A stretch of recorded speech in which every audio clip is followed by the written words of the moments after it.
Vamos lá começar o nosso programa falando sobre um assunto delicado, né, Bruno? Tudo bem contigo? Tudo bem, Thiago. Então tá joia. Bom, a gente precisa falar do assunto delicado, mas a gente não precisa ficar na tristeza para falar disso, né? E aí eu te pergunto, depressão e tristeza, porque muitas pessoas confundem um pouco isso tudo. Qual que é a principal diferença entre eles, Bruno? Bom, a tristeza, ela pode ser ou não um sintoma da depressão. Certo. Mas são coisas totalmente diferentes, tá? Então, assim, a tristeza, ela é um sentimento normal, natural de todo ser humano. Sim. Se você é um ser humano e não sente tristeza, tem alguma coisa errada, né? Então, é normal você sentir tristeza, porque acontecimentos tristes acontecem na nossa vida a todo momento. O tempo todo. Exatamente. Então, morreu meu cachorrinho, eu fico triste, né? Terminei um relacionamento, eu vou ficar triste, é normal. Fui mandado embora do emprego, eu vou ficar triste. Essa tristeza, ela vai durar um tempo e vai passar, né? Dependendo da tristeza, pode ser que eu precise de fazer uma terapia, né, para conseguir superar aquilo ali, passar uma fase de luto, por exemplo, né? Então é uma tristeza um pouquinho maior, mas ela vai passar, né? E ela é uma tristeza que eu posso ir trabalhar, eu consigo estudar, eu consigo fazer as atividades. A sua rotina do dia a dia continua acontecendo. Continua. Eu vou ter momentos de tristeza, eu vou ficar um pouco mais triste, eu posso chorar, mas eu consigo continuar levando meu filho na escola, indo para o meu trabalho, fazendo as minhas atividades normalmente. Sim. A depressão, não. A depressão, ela é uma doença, né? Então, a depressão, ela vai durar mais do que a tristeza, certo? A depressão, a gente começa a notar que se os sintomas duram mais do que umas 2 semanas, já é importante ficar ligado que pode ser um quadro depressivo. Não necessariamente eu precise ter uma depressão se eu estou triste. Eu posso estar triste e ter depressão, ou eu posso ter depressão e não estar triste o tempo inteiro. Sim, sim. Eu posso, como você falou, né? Assim como eu posso estar triste sem ter depressão, eu posso ter depressão sem estar triste, né? Porque aí eu tenho sintomas de depressão que são vários. E neles não necessariamente eu preciso ter a tristeza, né? Então, algumas pessoas até estranham quando alguém tem depressão sem estar triste. Ué, mas essa pessoa não está triste, né? Como assim ela tem depressão? Ou às vezes chega num ponto em que a pessoa comete o suicídio por ter uma depressão. E ela não estava triste. E as pessoas em volta ficam sem entender. Como assim? Como que ela chegou nesse estágio se eu nunca vi essa pessoa Exatamente, triste? Ou, né, ela chegou a cometer um e tal. suicídio, mas ela nunca esteve triste, né? Então, ela pode ter uma depressão, pode inclusive chegar a um ponto dela cometer um suicídio, Sim. sem ela nunca ter passado por uma tristeza. Agora, a tristeza ela pode desencadear um quadro depressivo se você tiver outros sintomas de predisposição de uma depressão. E aí eu te pergunto o seguinte, o que são os principais sintomas, na verdade, de uma depressão? Porque a gente tem essa questão aí da tristeza como se fosse um sintoma. Em alguns casos pode ser, em outros casos não. Exatamente. Mas existem outras coisas que a gente precisa ficar atento para talvez identificar que uma pessoa esteja num processo de depressão? Então, na verdade, o principal sintoma da depressão não é a tristeza, como todo mundo pensa, né? O principal sintoma da depressão é você perder a capacidade de sentir prazer em atividades que antes você sentia prazer. Então, um hobby que você tinha, alguma coisa que você fazia e que você sentia prazer, você faz ela e não consegue mais sentir prazer, né? Esse é o principal sintoma. Sim. Mas ele sozinho não indica depressão, você precisa de outros sintomas, né? E aí sim, vários sintomas. Por exemplo, você não conseguir fazer as atividades que a gente estava falando antes de quando você tem uma tristeza, né? Então, quando você tem um quadro depressivo, você não consegue fazer as atividades do seu dia a dia, você não consegue, às vezes, levantar para levar o seu filho na escola. Às vezes, dependendo do grau da depressão, você não consegue levantar para lavar louça, você nem levanta da cama, né? Você fica com um nível de energia físico e mental muito baixo. Isso também atrapalha que você faça essas atividades. Outro sintoma de depressão muito comum é você ter uma alteração muito rápida, num curto período de tempo, no seu sono, quanto você dorme, tanto para mais quanto para menos, e no seu peso. Então, você pode ou dormir demais, né? Você costuma dormir 7, 8 horas por dia, você passa a dormir 12, 13 horas por dia, né? Em um curto período de tempo. Ou você passa a ter insônia.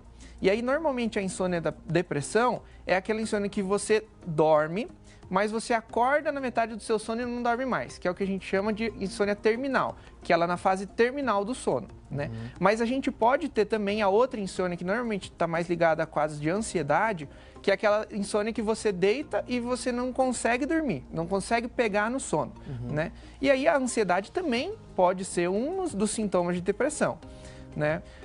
Você tem irritabilidade, baixa autoestima, você se julga muito, uma autocrítica muito alta, né? Você fica com lentidão de pensamentos, lentidão, né, no raciocínio. Sabe que você citou antes, eu achei interessante, porque a minha cachorrinha morreu faz poucos dias e eu achei esse exemplo interessante. Porque para algumas pessoas, a morte de um animalzinho de estimação, a perca de um emprego, por exemplo, pode ser algo tão grandioso para mim, mas para você não. Então a gente não pode também julgar as pessoas dessa maneira, por exemplo. Perdeu o emprego, mas tem que correr atrás, tem que fazer as coisas, mas a pessoa não consegue levantar, não consegue mais fazer as suas atividades, não consegue ir em determinados locais, porque aquilo faz mal para ela. E assim, a gente não pode dimensionar o que a outra pessoa está sentindo, não é? Justamente. Claro, você vai ter acontecimentos que para você vai significar uma coisa e para mim outra, né?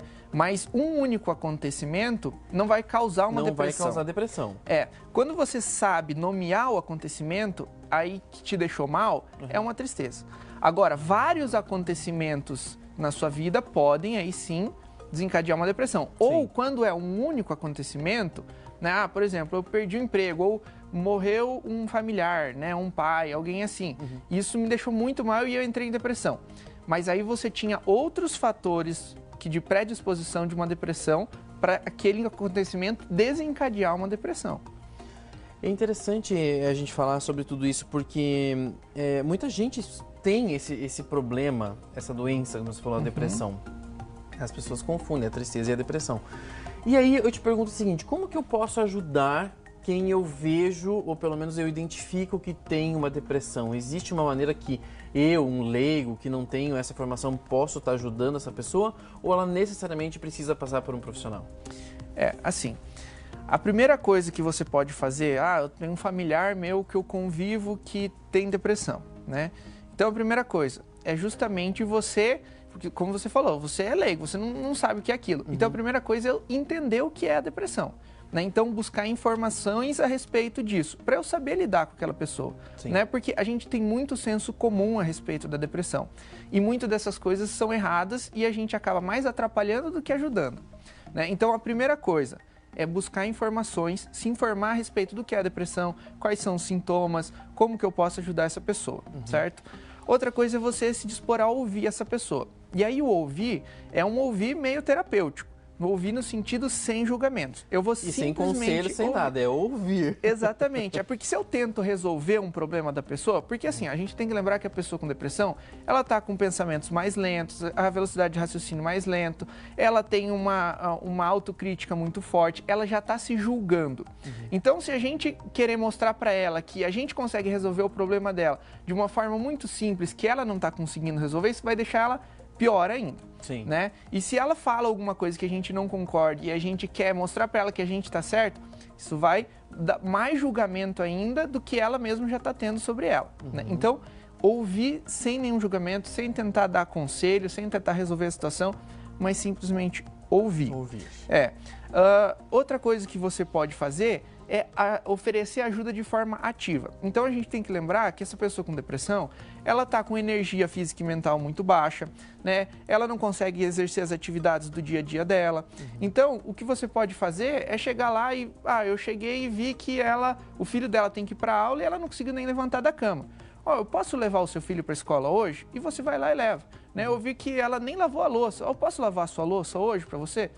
entender que isso não significa que se eu fizer isso eu vou deixar ela mais folgada ainda. Não, isso é um julgamento que entra lá naquele senso comum errado, né? Por isso que a gente tem que buscar informação. É como se tivesse que fazer a pessoa ter ocupação, né? E que vai resolver o problema. E não é um discurso motivacional que vai fazer ela levantar da cama e fazer as coisas que ela tem que fazer, né? Porque ela tá passando por um momento que ela não consegue, não é que ela não quer, ela não consegue. Né? E aí você tem que entender também que não adianta você chegar e falar assim, ó, se você precisar de alguma coisa, você me avisa que eu venho fazer para você, porque ela não vai te avisar. Por quê? Porque ela está se sentindo tão mal, ela está com uma autocrítica tão alta, ela se culpa tanto, que ela tem vergonha de pedir ajuda. Então, você pode ir lá e oferecer de forma ativa essa ajuda. Mas só esperar que ela vá vir te pedir ajuda, isso não vai acontecer. Dificilmente. E aí outra coisa que você pode fazer é porque assim, o tratamento de depressão, ele é longo, né? Você não cura a depressão do dia para a noite. É um período longo. E se você convive com essa pessoa com depressão e você vai ajudar ela, você também vai precisar de ajuda. Então é interessante que você busque uma terapia para conseguir sustentar isso. Porque senão você acaba começando a ficar mal do lado daquela pessoa e ela vai te puxando para baixo também, e se você não estiver bem com você mesmo, você não consegue ajudar ninguém. Né? Então é importante que você também busque ajuda, fazer uma terapia, um acompanhamento terapêutico para você ajudar aquela pessoa. Agora, é claro que só você fazer isso, você ouvir essa pessoa, isso não vai tratar a depressão dela. Né? Então, ela vai precisar procurar um profissional. Existem psicólogos, psiquiatras e psicanalistas. Sim. Qual é o indicado nessa hora? Aí o interessante é assim, você buscar um profissional de saúde mental, seja ele qual for. Por quê? A depressão, você vai precisar, normalmente, na maioria dos casos, você vai precisar de uma equipe multidisciplinar para tratar a depressão. Então, você muitas vezes vai precisar tomar remédio, você vai precisar tomar antidepressivos, então você vai ter que buscar um psiquiatra. Sim. Porque é ele que pode receitar. Exatamente. Mas só isso não vai curar a depressão. Você vai precisar fazer um acompanhamento terapêutico também. Né? Então, se você for buscar um psiquiatra, ele vai te indicar um terapeuta. Se você for buscar um terapeuta, seja psicólogo, seja um psicanalista, ele vai te indicar um psiquiatra. Né? Então, o importante é você buscar ajuda terapêutica. E aí, às vezes, você acha, não, mas eu estou passando só por um período de tristeza, então eu vou buscar um terapeuta. Tudo bem, se for só um período de tristeza, o terapeuta vai resolver com terapia. Se for depressão, e aí a gente tem que lembrar que a gente está dando dicas aqui do que pode ser depressão, o que pode ser tristeza, mas quem vai dar um diagnóstico é um profissional. Né? Você não tem como se autodiagnosticar. Porque é aquilo que a gente falou, às vezes a pessoa imagina uma coisa e é outra. Tá triste demais há bastante tempo e já acha que está em depressão. Mas são coisas que você precisa pontuar bastante. Eu achei bem legal a nossa conversa. Eu acho que esclareceu bastante para quem está em casa, viu, Bruno? Espero que sim. É isso mesmo. Queria agradecer mais uma vez a sua participação aqui junto com a gente. Obrigado, muito obrigado. Eu que agradeço. E sempre quando a gente fala de saúde mental, em ajudar as pessoas, tá aí uma dica muito especial para vocês aí, prestarem atenção em todos esses sintomas que o Bruno deu para vocês, tá certo? Obrigado, até a próxima. Eu que agradeço.